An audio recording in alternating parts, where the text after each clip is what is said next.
Ассаламу алейкум, урматтуу достор. Ушу сиздер менен Нарын шаарындагы болуп аткан жаңылыктар менен ушу бөлүшүп коеюн деп чечтим. Биз турган жер ошо Нарын шаары, Москва чөлкөмү, Московский аймагы. Өзүңүздөр көрүп аткандай, бул 5 кабаттуу 60 батирлүү үй. Бир бөлмөлүүдөн 30, 2 бөлмөлүүдөн 30, 60 батирлүү үй. Бул 2 жыл мурун мамлекеттик ипотекалык компания тарабынан ошо салынып баштаган. Кудай буюрса бүтүп калды. Мына азыр сырткы фасадтар жасап, бүгүнкү күндө ошол Кудайым буюрса бүтүп калды. Мындай сырттан караганда Кудайым буюрса курулуш жакшы жүрүп, жылуулуктары жакшы деп мен эми курулушчу эмесмин, бирок ошентип ойлойм жана тилейм. Сиздерге кайрылганым ушул эки маселе менен сиздерге бөлүшүп, кеңешип, кайсы ушинтип ушул маселени кантип чечсек болот деген ой менен сиздерге кайрылып атам. Өзүңүздөргө белгилүү болгондой, ушул Нарын областы, Нарын шаары тоолуу регион болгондон кийин климаттык шартыбыз өтө катаал. Бизде баягы высокогорье деп коебуз. Ошол высокогорье менен эсептегенде биздин ушу мамлекеттик жана муниципалдык кызматкерлер алган айлыгы менен ушул ипотекалык бүгүнкү күндө компания тартуулап аткан бааларга ушулар ала алышабы же ала алышпайбы деген суроо туулуп, мен депутат катары мага ушул көп элдер келип кайрылып, ушул биз ала албайт экенбиз, баасы өтө кымбат болуп атат, биздин айлыгыбыз жетпейт экен, айлыгыбыз жетсе дагы биз күнүмдүк жашоону кантип жашайбыз деп ушу көп маселе жаратып атат. Мисалы айта кетсем, ушул билим берүү тармагында 40 жыл бою өзүнүн эмгегин элге арнап иштеген эже агайларыбыз абдан көп. Медицина тармагында дагы күн түн дебей иштеп, өзүлөрүнүн кесибин сыйлап, урматтап, элине, жерине кызмат кылып иштеген ага эжелерибиз абдан көп. Ошо эжекей агайларыбыз келип ушу мага кайрылып атат да, ушу өмүр бою иштесек, ушул бир дагы өзүбүздүн жеке менчик бир үйгө жетпей койдук. Биягын тартсак, биягына жетпейт, тиягын тартсак, тиягына жетпейт. Баягы жолдоштору жок эжелер бар, жолдоштору каза болуп калган эжелери бар. Өзлөрү ошо 5тен баланы өстүрүп, окутуп, чокутуп, ошентип жүргөн эжелер бар. Бирок тилекке каршы өзлөрүнүн жеке менчик үйү жок. Азыр эми ушул турак жай Кудайым буюрса бүтүп, ушуну бирок алалы десе дагы шарттары болбой атат. Анткени айта кетсек, мына азыр Кудайым буюрса ичине кирип дагы мен сиздерге көрсөткөнгө аракет кылам. Бир батирлүү үй, бир квартира, бир бөлүмдүү квартира 38 чарчы метр экен, 38 квадрат метр. Баасы 40 000 сом. 1 квадрат метр тамдын баасы 40 000 сом. Ошондо өзүңүздөр мына эсептеп көрсөңүздөр, 38 квадрат метр көбөйтүлгөн 40 000 сом. Барабар 1 500 000 сомдон ашыгыраак акча болуп кетет экен да. Ал биринчиси, бул 15 жылга берилип аткан кредит, 15 жылга берилип аткан кредит 6%тан 8%га чейин берилип аткан кредит 15 жылга. Ошондо орто эсеп менен бир айга 12 000 сом, 12 500 сомдон чыгат экен. 12 500 сомдон ар бир айга. Ошондо 1,5 миллион сом акчаны основной сатып алса квартираны, 15 жылга ушул 500 000 сом акчаны кошуп берет экен. Ошондо бир батирлүү үй 2 миллион сомдун тегеретесинде болот экен да. Эми мына өзүңүздөр ойлоп көрсөңүздөр, бир мугалим жакшы стажы менен, жакшы 1,5 ставкасы менен ушул Нарында туруп, высокогорье деп алган айлыгы 15 000 сом, 18 000 сомго чейин барса, ошонун 12,5 000 сомун ай сайын ушу ипотекалык компанияга төлөсө, нар жагында бир 6 000 сомдо тегеретесинде калат экен.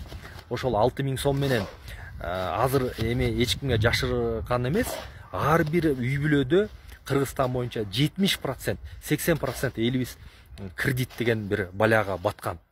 Анан ошол кредиттин дагы кантип төлөйбүз дейт.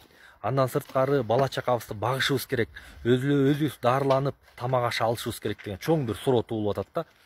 Ошол маселе кандай чечилет деп, ошонун эсебинен ушул достор ушу маселени кантип чечебиз деп, кантип ушу жогору жака үнүбүздү угусабыз, кантип билгизебиз деп ушул биз шаардык кеңештин депутаты болгондон кийин биз эми мамлекеттен же өкмөттөн 1 сом акча айлык албайбыз. Бирок ошентсе дагы биз эл бизди ишенип, эл үмүт кылып, ушулар биздин үнүбүздү, сөзүбүздү, маселебизди жогору жакка жеткиреби деп бизди шайлады эле. Мен өзүмдү жеке саясий бир элитамын деп сезбеймин. Мен мамлекет аткаруу орган менен ушу элдин ортосундагы кичинекей болсо дагы көпүрөмүн, бир элдин кулумун деп эсептейм. Ошон үчүн биз ар бир көйгөйлүү маселени тартынбай, коркпой биз көтөрүшүбүз керек. Ушул бир чоң маселе болуп атат. Элибиз ушул акчаны төлөй алабы, төлөй албайбы?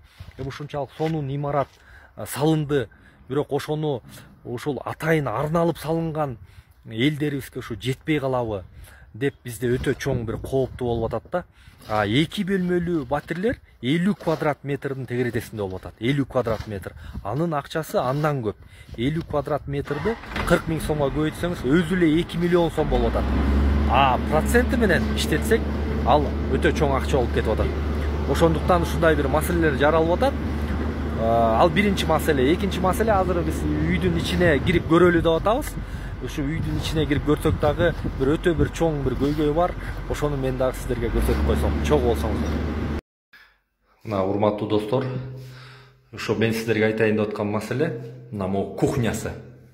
Кыргызча баягы ашкана деп коебузбу? Мына кухнясы. Ушу өкүнүчтүүсү, эми мына азыр мына бул кол менен бул колдун экөөнүн ортосу мына 1 метр 70 сантиметр. Ушул нерсе өтө өкүнүчтүүсү болуп атат да. Мына азыр мен сиздерге мындай кылып көрсөтөйүн. Мына эми ушул кухнясынын 2 кабаттуу 2 комнаттуу үйдүн ушул кухнясы 1 метр 70 сантиметр. Мына азыр сиздер көрсөңүздөр, эми ушул абдан бир кандай нерсе болуп калат. Мына азыр мына бияктан бирден баштады. Мына азыр көрүңүздөр.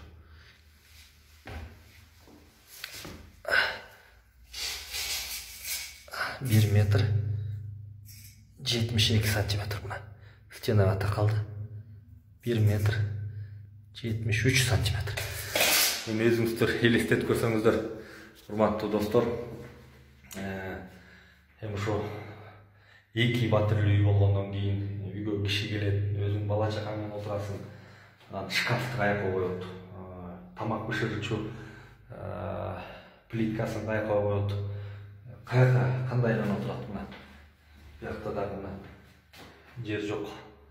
Ушул чоң көйгөйдө эми ушунча 110 миллион сомго чукул акча каражатын жумшап, анан ушу элге жакшы шарт түзүп берсек жакшы болмок да. Ушунча жакшы имарат курулду, бирок ушунун ичин проект кылып атканда дагы, проектирование кылып атканда дагы ошол ойлонуп, Бишкектен институт проектирования ойлонуп, ушул элге кыжалат болуп калбайбы, элге ушунчалык чоң акчада сатып аткандан кийин ушуну элге бекер берген жок да. Элге ипотекалык 15 жылга кайра 500 000 сом, 700 000 сомдон кошуп берип атса, анан жакшы шарт түзүп берели деп ошону ойлонсо болот беле деген менде суроо туулат да. Же мен өзүм билбестик кылып атамбы, же мен билимим жокдук кылып атамбы, бирок мен жеке оюм ушундай.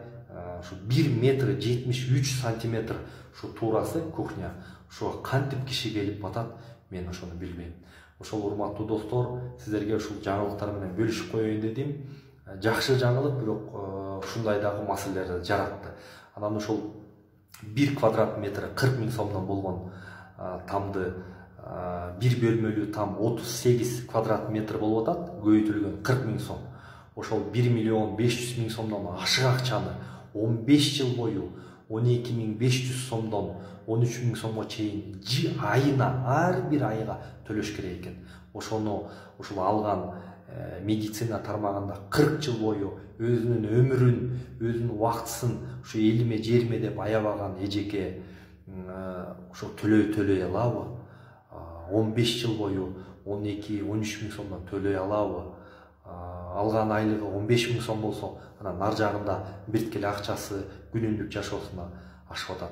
Ошол туура болобу, туура болбойбу? Ушундай бир чоң көйгөйлөр бар. Анан биз ушул көйгөйлөрдү көрүп туруп кантип айтпай коебуз? Анан сиздерге ушул айтып бөлүшүп коелу дедим. убактыңыздарды бөлгөнүңүздөр үчүн чоң рахмат сиздерге. Ассаламу алейкум рахматуллахи ва баракатух.